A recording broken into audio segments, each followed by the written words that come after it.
यज्ञ करने की आवश्यकता नहीं है, पूजन करने की आवश्यकता नहीं है, न तपस्या करने की, न तप करने की, केवल मेरे नाम का सहारा बस ले ले, प्रभु के नाम का, और वो तर जाएंगे।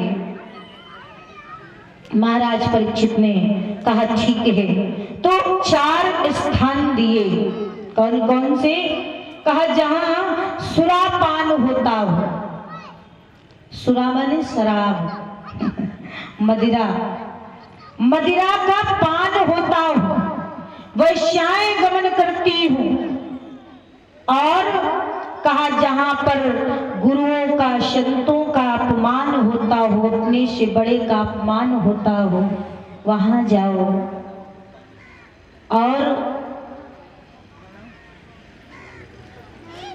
ऐसे ही करके जो स्थान दिए, तो कलयुग ने कहा प्रभु सब तो ठीक है, इतने गंदे गंदे स्थान दे दिए, कोई अच्छा स्थान देते प्रभु।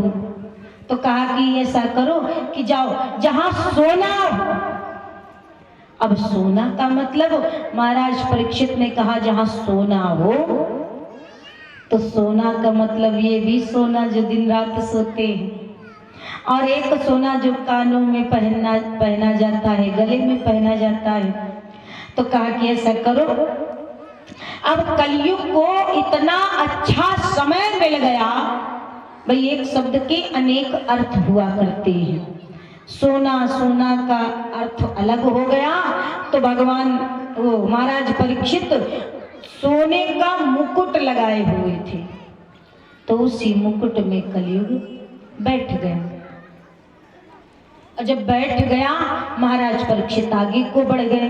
अब मुकुट में कलयुग बैठा है सर पर, तो महाराज परीक्षित का जो सोचने की, समझने की शक्ति सब फेल हो गई, और आगे बढ़े तो अहंकार आ गया।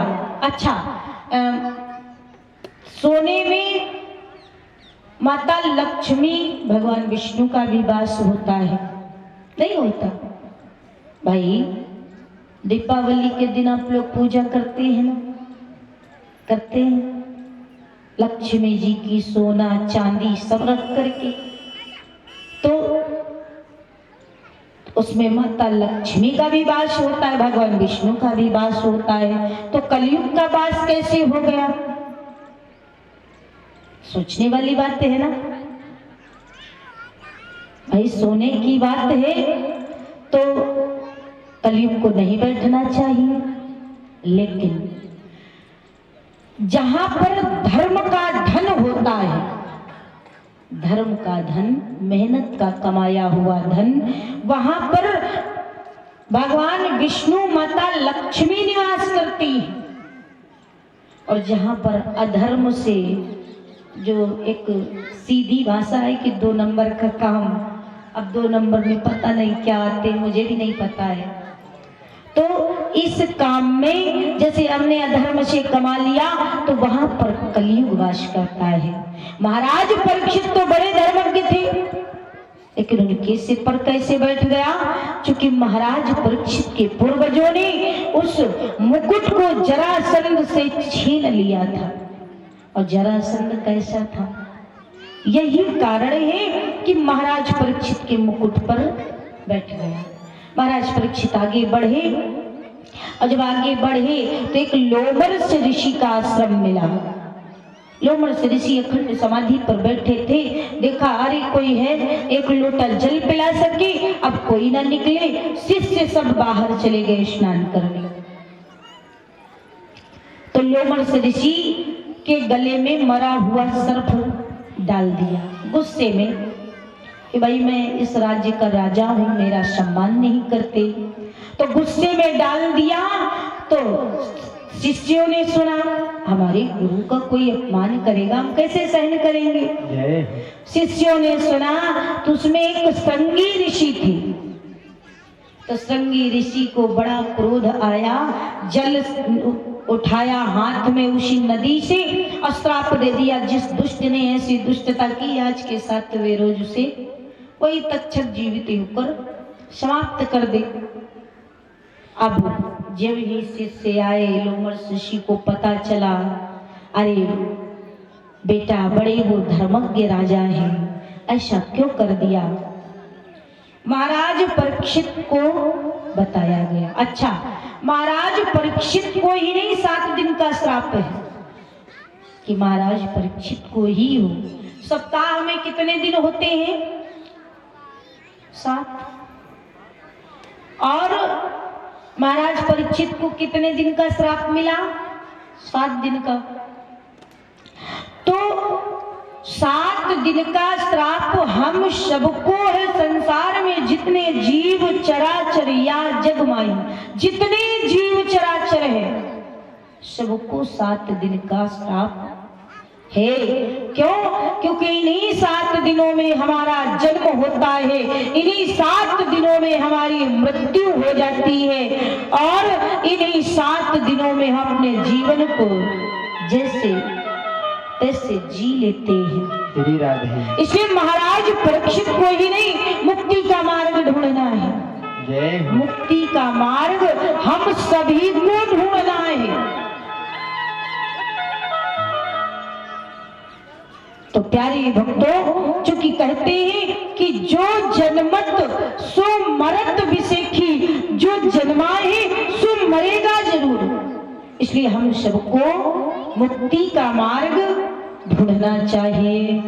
आइए कहेंगे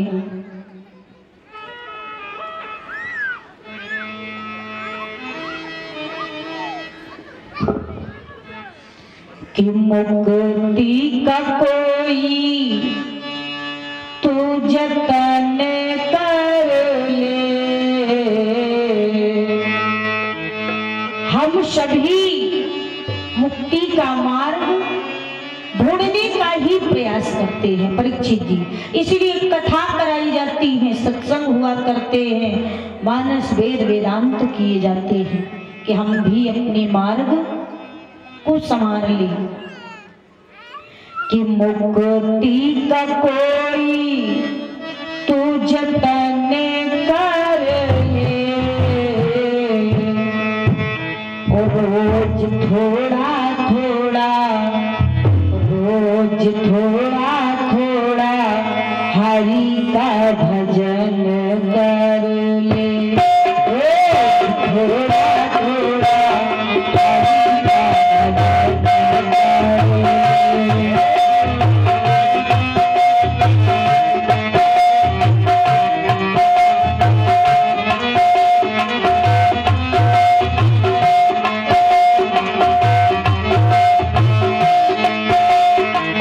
मुक्ति का कोई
जा